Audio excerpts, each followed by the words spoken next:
Mesdames, Messieurs, bonjour. Très heureux de vous retrouver pour cette nouvelle émission Power Boost. Alors, je suis ici dans le cadre du salon Terre en Fête, donc tout près d'Arras. Nous avons d'ailleurs un plateau télé pour enregistrer différentes émissions.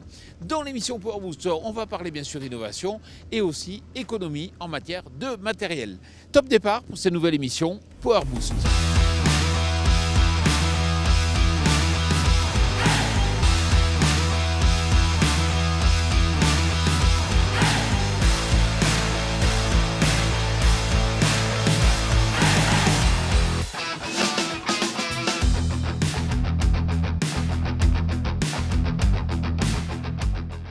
Il en reste un peu, je vous le mets quand même. Ça pourrait être le titre de cet épisode puisqu'on ne vous avait pas tout montré du salon de l'herbe la semaine dernière. Après avoir vu les outsiders, ceux qui refusent le modèle Freeliner, passons de l'autre côté du spectre. On a rencontré BCS sur un secteur qui nous a surpris ou encore Maschio Gaspardo qui présentait pour la première fois sa nouvelle gamme Fenaison.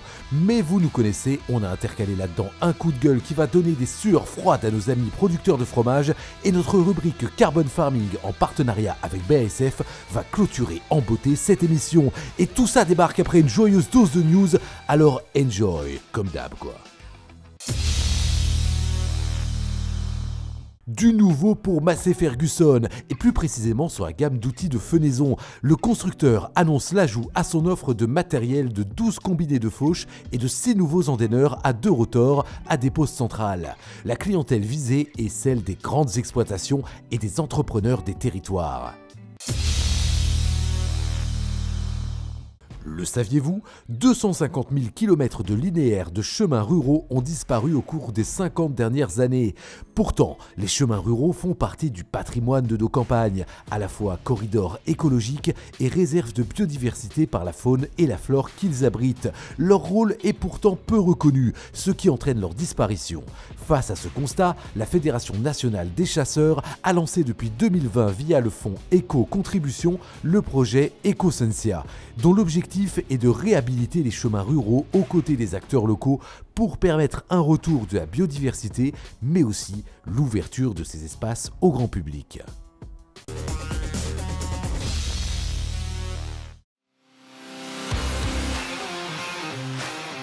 Retour au salon de l'herbe, dans une ambiance humide mais festive. Et comme très souvent sur les salons, on a retrouvé des vieilles connaissances, le groupe BCS, qui pour le coup nous a surpris avec ce qu'il exposait. Salut Federico, ça va? Je savais pas que vous vendiez des faucheuses chez BCS.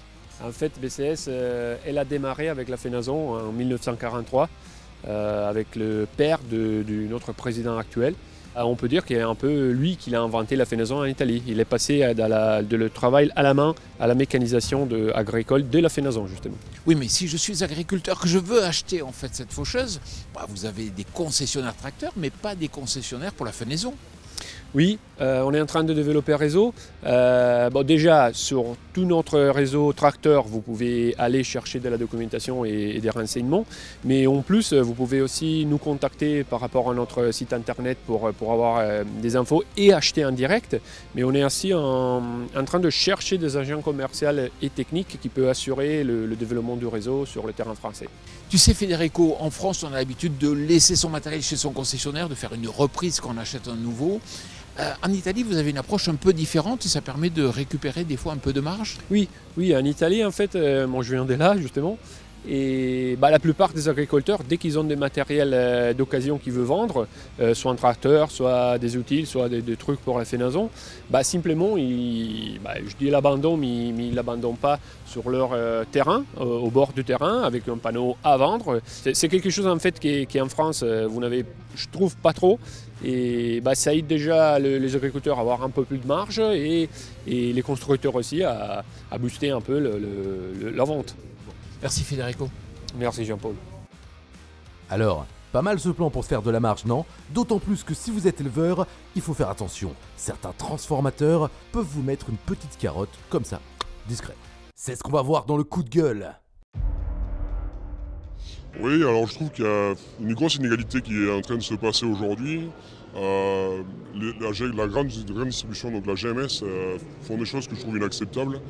Ils achètent des fromages étrangers à très bas coût, avec une très faible marge en fait, leur but il est là. Et par contre les produits français, en grande partie, ils font des grosses marges dessus. Et ça, je trouve ça même honteux parce que derrière, il y a déjà un écart qui est fait avec les produits étrangers puisque le coût de revient en France est très cher donc pour fabriquer des fromages et puis le produit est différent aussi, de meilleure qualité, donc forcément il est un peu plus cher. Et par derrière, aller créer un écart encore plus important en augmentant leur marge sur les produits français et aller dire « mais c'est pas grave, vous inquiétez pas, le français il est capable de payer plus cher parce qu'il sait que c'est français », moi je trouve que c'est une honte et ça c'est mon gros coup de gueule aujourd'hui. Rageant, non? Et si vous avez d'autres sujets comme ça, d'autres choses qui vous mettent les nerfs, eh bien n'hésitez pas à nous appeler à la messagerie dédiée spécialement pour vous. Bisous. Le Salon de l'Herbe, c'était également l'occasion de rencontrer des constructeurs qui sont dans une logique de full liner. Et il y avait du nouveau côté fenaison chez Maschio Gaspardo.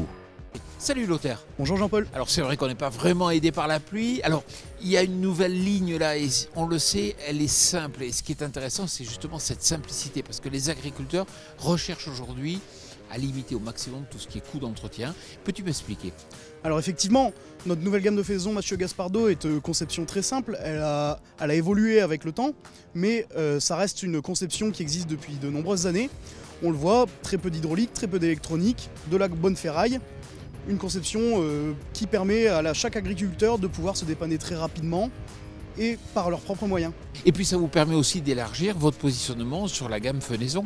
En effet, au fur et à mesure des années, Maschio Gaspardo a élargi sa gamme afin de devenir vraiment un long liner. Depuis le rachat de Ferraboli en 2014, Maschio Gaspardo avait déjà un pied dans la ligne verte, mais le fait d'intégrer à notre gamme de fenaison des faneuses, des faucheuses et des endaineurs, cela nous permet de vraiment avoir une gamme complète dans toute la ligne verte. Merci Lothaire. Merci Jean-Paul. Et c'est un petit peu plus loin sur le salon qu'on a trouvé un stand qui a attiré notre attention. Si vous souhaitez vous faciliter la tâche lors de la traite de votre élevage, tout en ressemblant à un personnage de Star Wars, on a trouvé l'innovation pour vous. Alors pour finir, je m'intéresse bien sûr au bien-être des éleveurs avec Thomas. Bonjour Thomas. Bonjour. Alors vous allez nous parler un peu de cet exosquelette. Quel est le principe? Alors ce modèle-ci, c'est l'IP12 de chez Sculex. Donc son objectif, c'est de venir soulager la pression liée aux épaules.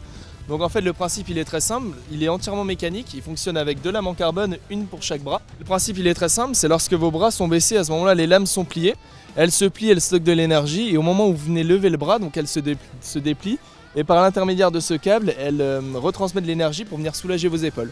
Donc voilà, c'est une assistance supplémentaire pour le trailer. Mais à quel type d'éleveur cela s'adresse? Alors cet appareil-ci s'adresse à 2 profils d'éleveurs. Donc le volet préventif, donc pour les éleveurs qui n'ont pas encore de problème et qui souhaitent prendre le problème à la racine, donc prévenir plutôt que guérir. Et le deuxième cas de figure, donc ce sont les éleveurs qui ont déjà aujourd'hui des TMS, des troubles musculo-squelettiques et qui souhaitent soulager cette douleur. Et pour finir, ça coûte combien?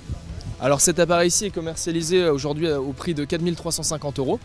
Donc ça inclut le matériel, la livraison, la démonstration et la garantie.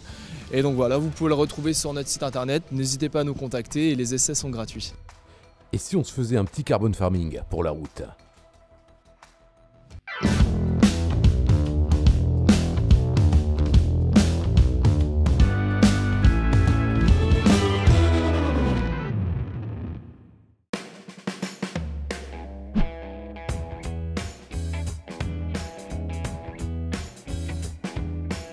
La valorisation des déchets organiques est importante pour la création d'intrants avec un intérêt agronomique, sachant que l'apport des matières organiques a aussi tendance à augmenter le taux de séquestration du carbone dans les sols.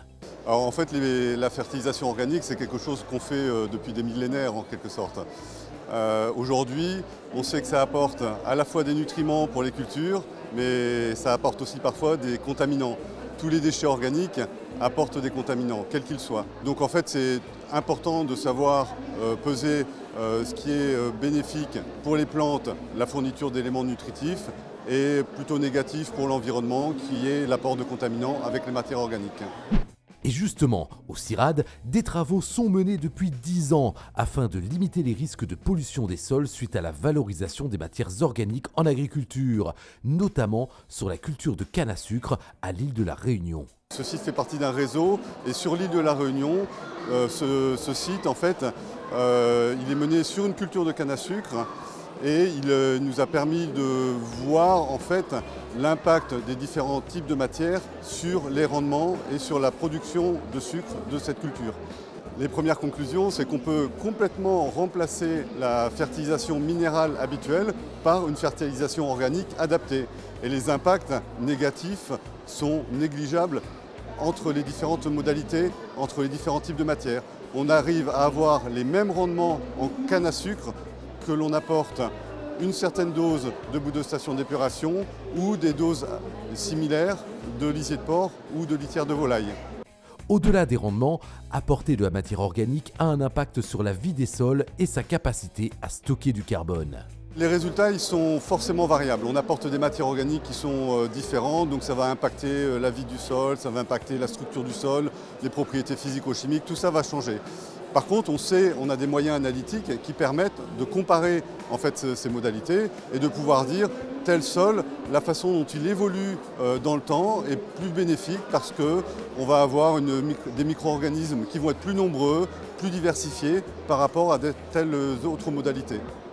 Si ce projet vous intéresse et que vous souhaitez en savoir plus, n'hésitez pas à checker la chaîne YouTube du CIRAD qui montre les premiers résultats de ce dispositif. Quant à nous, on se retrouve très vite pour un nouvel épisode de Carbon Farming. Ciao!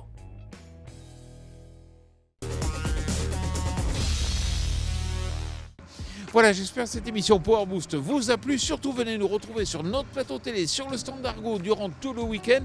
Nous sommes sur le salon Terre en Fête, tout près d'Arras. Je vous souhaite une excellente semaine.